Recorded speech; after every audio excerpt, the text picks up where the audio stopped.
Halo, assalamualaikum warahmatullahi wabarakatuh. Selamat datang kembali di Ariana Official. Kawan-kawan semuanya, gimana kabarnya nih hari? Semoga kawan-kawan semuanya sehat selalu di perantauan, amin. Semoga kawan-kawan semuanya terhindar dari mara bahaya, dan semoga kawan-kawan dipermudah segala urusan sampai, amin. Nah, kali ini kita bakal membahas tentang sebuah status seorang sponsor ini nyari anak didiknya karena sudah sampai di bandara Hong Kong, tapi kabarnya ini tidak kunjung ada. Artinya mbaknya itu raib entah kemana. Jadi silakan disimak videonya sampai habis, karena pasti ada pelajaran yang bisa kawan-kawan ambil dari video ini, buat Anda sponsor maupun buat Anda yang apabila ini berpikiran seperti Mbak E ini. Silakan disimak videonya hanya di channel ini. Panggil aja ini namanya Mbak L ya. Mbak L ini Hong Kong selama 5 tahun. Kemudian dia ini setelah dari Hong Kong, beliau ini ke Cina. Nah, dari Cina itulah kemudian beliau kembali ke Indonesia. Kemudian mungkin ya, kebanyakan karena di tanah air itu tidak ada uang, atau mungkin karena lihat orang lain sukses di luar negeri, akhirnya Mbak L ini kembali lagi bekerja ke negara Hong Kong. Jadi proses lewat PT dan kemudian adanya sponsor, kan kawan. Menurut status yang saya baca, Mbak L ini banyak menekan kepada PT dan juga sponsornya untuk cepat dicarikan majikan, untuk cepat diturunkan visa. Jadi karena mungkin desakan dari Mbak L, akhirnya ya pada bulan Februari 2024 Mbak L ini visanya turun dan berangkatlah ia ke negara Hong Kong dengan menggunakan pesawat Garuda. Menurut jadwal yang saya baca, Mbak L ini sampai ke negara Hong Kong atau mendarat di negara Hong Kong sekitaran jam 1.30-an.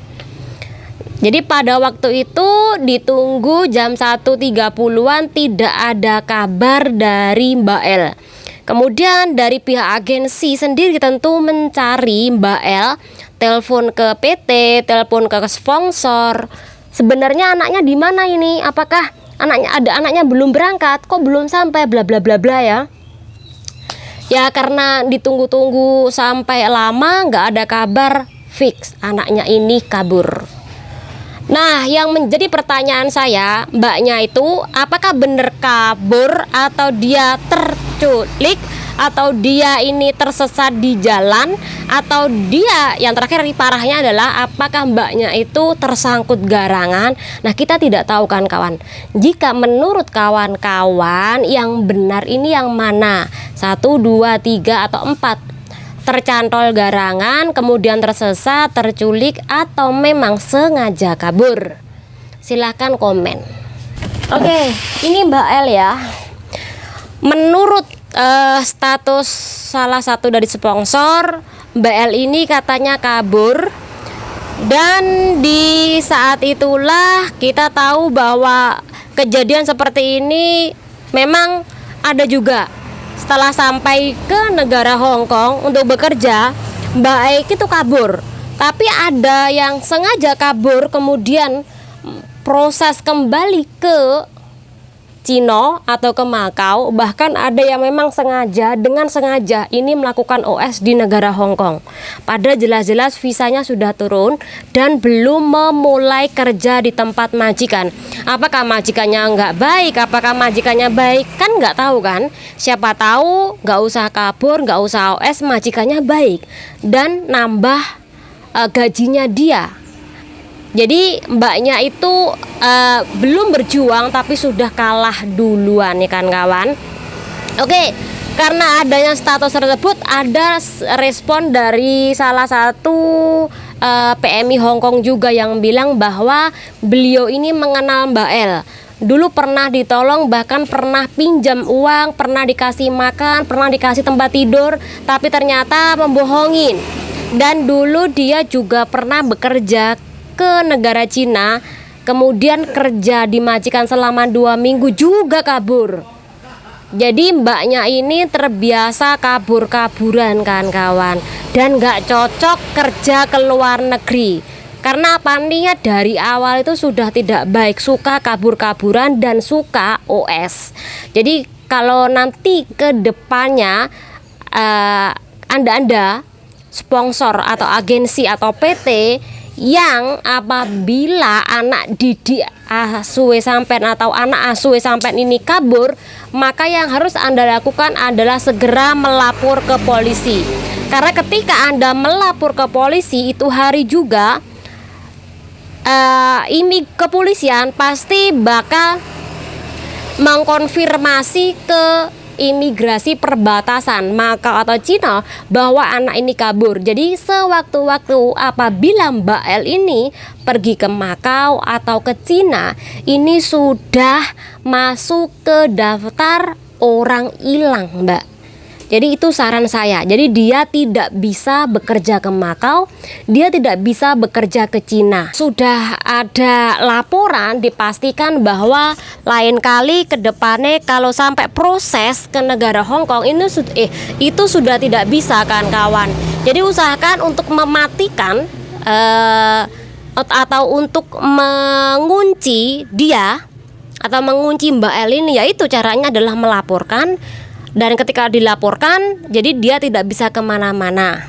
Kalau seandainya dia mau OS di negara Hong Kong, nanti suatu saat pasti ada rasa capeknya, pasti pulang. Jadi ketika pulang, mbaknya itu pasti sudah masuk ke daftar orang hilang tadi kan kawan. Dan next time lagi tidak bisa ke Hong Kong, ke Makau ataupun ke Cina. Itu saran saya untuk melaporkan, apalagi beritahu kepada polisi bahwa mbaknya ini pernah memiliki riwayat catatan kabur juga dari Cina tadi. Ya, itu saran saya. Nah, untuk mbaknya, Mbak L atau mungkin Mbak L lainnya lagi, apabila menemui hal yang sama, saran saya adalah satu, ketika sampean sudah punya niat tidak ingin bekerja ke negara Hong Kong dan itu kerja sebagai PRT atau kerja legal atau berdokumen, silakan pakai uang Anda sendiri, Mbak. Karena ketika sampean pakai uang Anda sendiri, Anda tidak menyusahkan orang lain. Karena ketika PT maupun sponsor itu ngambil sampean, mereka juga mengeluarkan uang yang banyak, Mbak. Pertama untuk pembuatan paspor, kemudian untuk proses sampean, pembelian tiket, untuk uang makan juga, mereka tuh mengeluarkan materi yang banyak.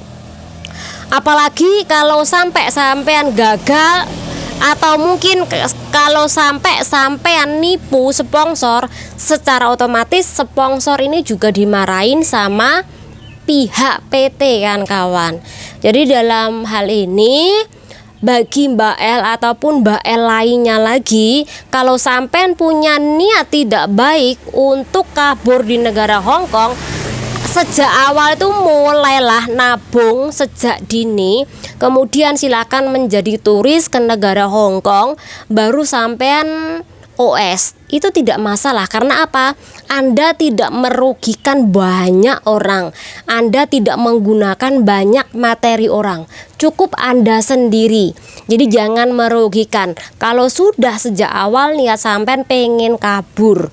Dan yang kedua, sekali lagi, kalau sampean tidak punya uang, tidak punya modal untuk hidup di luar, ngalamat, sampean pasti bakal ikut kejahatan di negara orang.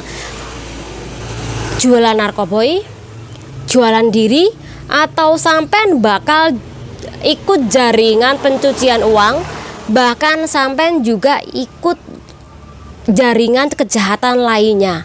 Dipastikan seperti itu, Mbak, kalau sampai tidak ada persiapan materi untuk hidup di negara orang. Itu pesan saya ataupun pesan juga buat adik-adik yang bekerja di negara Hong Kong atau manapun itu. Seandainya sampean kalau sudah di interminate, berusaha bermaksimal dulu untuk mencari majikan, untuk mencari agensi, minta bantuan KJRI. Kalau KJRI tidak mau membantu, silakan minta bantuan ke organisasi. Dan hal yang harus Anda lakukan adalah membuat catatan, kemudian melaporkan balik apa yang dilakukan oleh majikan Anda terhadap Anda sehingga mempengaruhi kontrak kerja Anda. Laporkan ke imigrasi. Jadi kalau imigrasi ada laporan dari sampean, jika sampean nanti kembali lagi bekerja ke negara Hong Kong, visa ke depan nih sampean bisa dipermudah. Nah, untuk kejelasannya bagaimana sih Kak ini Kak, terus alamatnya gimana sih Kak, gimana nulisnya Kak? Nah, silakan langsung ke IG aku karena di sini pasti saya bakal menjawabnya dengan komplit. Intinya banyak belajar dan jangan menyerah, dan jangan pernah ikut yang namanya OS atau jaringan kejahatan di negara Hong Kong. Karena kebanyakan orang yang ikut jaringan itu pasti ketangkep dan ujung-ujungnya mereka bakal dideportasi dari negara Hong Kong. Anda bukannya untung tapi dipastikan Anda buntung. Dan buat kawan-kawan lainnya yang apabila mau proses silakan cari duit dulu. Jangan sampai Anda menyusahkan orang lain seperti Mbak L ini. Sekali lagi, tujuan Anda bekerja ke negara Hong Kong itu jadi PRT, ya cukup jadi PRT saja, tidak usah OS-OSan sebelum Anda berjuang dan gagal. Kalau sampai gagal setelah berjuang mati-matian, baru hak Anda silahkan mau OS. Tapi sekali lagi hati-hati OS di negara orang. Salah satu teman sampean kok Sabtu, salah satu teman nih sampean ini cerita neng grup. Kalau ia itu kerja di majikan yang terakhir ini selama 7 bulan. Dan majikannya itu selalu membanding-bandingkan dia sama PRT lamanya. Pokoknya apapun dibanding-banding nih. Kerjanya katanya lambat, kerjanya nggak bagus. PRT ku dulu kayak gini, PRT dulu kayak gitu.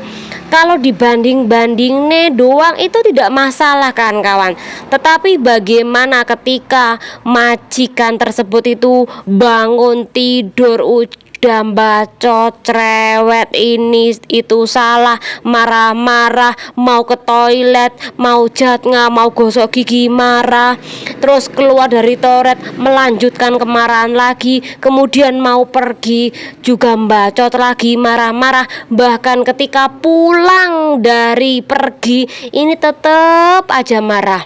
Mungkin bagi kawan-kawan yang terbiasa mendengar marahan, ocehan majikan tidak masalah, tetapi ketika kita baru merasakan ocehan dari bangun tidur siang malam, bahkan mau tidur pun tidak ada hentinya, bahkan ketika kita tidur kemarahan majikan tidak ada hentinya, tentu bikin stres itu. Tidak hanya itu saja, ketika sudah lama bekerja di situ, kemudian di dalam keadaan tertekan, akhirnya ngomong, "Lek kamu nggak suka sama aku, silakan interminate." Lah, kok malah marah-marah si majikan tersebut. Kamu itu yo, saya ambil di agensi, tidak pernah ada cece yang kakek cangkem seperti dirimu. Padahal yang salah itu majikan yang tidak mengerti PRT-nya. Ya memang mungkin memiliki kesalahan, tapi kalau marah terus menerus kita bosen mbak. Kalau marah terus menerus tiada hentinya kita juga bosen. Apa-apa salah terus-terusan kita juga bosen mbak. Jadi ketika sudah bosen dan ketika sudah tidak kuat, mbaknya itu mencoba untuk menantang. Lek kamu gak suka, putuskan aku, silakan mutuskan kontrak kerja aku. Tapi malah dimarahin sama majikannya. Menurut sampean, Di dalam kasus seperti ini bagaimana sih? Mungkin sekali lagi sampean sudah terbiasa nggak masalah, tapi kalau tidak terbiasa ini bahaya loh. Di negara Hong Kong itu hukumnya sangat jelas sekali. Apabila PRT itu mengalami stres akibat dari perkataan majikan, ini bisa dituntutkan loh. Jika mbaknya itu mengalami stres, depresi sampai berbulan-bulan, ketika dia melakukan perawatan di luar, maka majikan tetap harus membayar gaji bulanan Mbak E ketika masa-masa stresnya belum pulih. Ini yang harus kawan-kawan ingat. Jadi penting sekali Anda itu mendapatkan informasi dan juga penanganan yang benar-benar membantu Anda. Bisa bilang KJRI, bisa bilang organisasi. Tapi kalau KJRI tidak membantu, silakan lapor ke organisasi yang paham mengenai masalah hak-hak Anda ketika mengalami yang namanya depresi akibat dari omongan nyangkem, pokoknya hoinci majikane sampean. Jadi sampean harus mencari pendamping kalau bisa. Ini yang pertama. Yang kedua, saran saya kalau seandainya nggak kuat nih, udah benar putuskan kontrak kerja.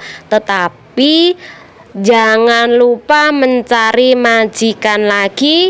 Kemudian ceritalah kepada agensi sampean. Kalau agensi sampean tidak baik, maka silakan Anda ganti majikan lagi. Kalau sampean baru bekerja di negara Hong Kong, maka mintalah nasihat kepada KJRI. Kalau KJRI tidak ada respon, bahkan KJRI itu tidak membantu Anda, maka yang Anda harus lakukan adalah menulis kepada imigrasi Hong Kong bahwa Anda tertekan dengan perkataan majikan bla bla bla bla, kemudian kirimlah. Kalau nanti agensi tidak mau membantu, silakan tunggu dulu atau pulang dulu ke Hong Kong.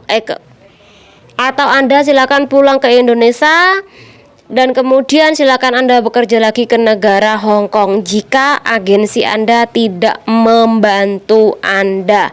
Sekali lagi, jangan coba-coba Anda pergi ke Makau, jangan coba-coba Anda untuk overstay di negara Hong Kong jika Anda tidak memiliki bekal dan uang.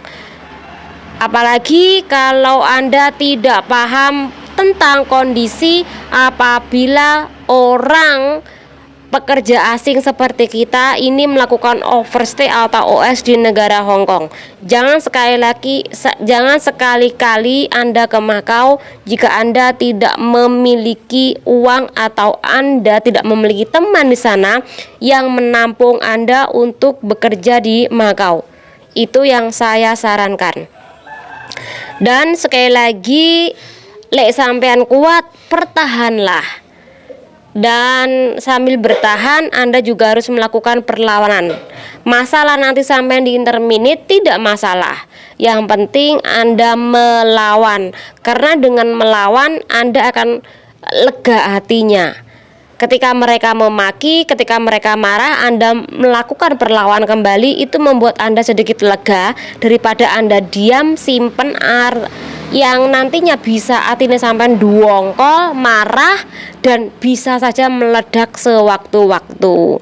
Semoga dengan penjelasan ini bermanfaat. Jadi intinya kalau seandainya sampai gagal kerja di negara Hong Kong, kalau sampean pengen tetap bekerja di negara Hong Kong, pasti ada jalan. Tapi kalau sampean sudah lelah, silakan pindah bekerja ke negara lain selain Hong Kong. Semoga bermanfaat buat kawan-kawan semuanya, buat adik-adik semuanya. Semangat bekerja dan lakukan yang menurut sampean benar. Karena sampean tahu takaran kondisi sampean bekerja di negara Hong Kong di majikan tersebut. Semoga bermanfaat. Channel diri. Wassalamualaikum warahmatullahi wabarakatuh. Bye.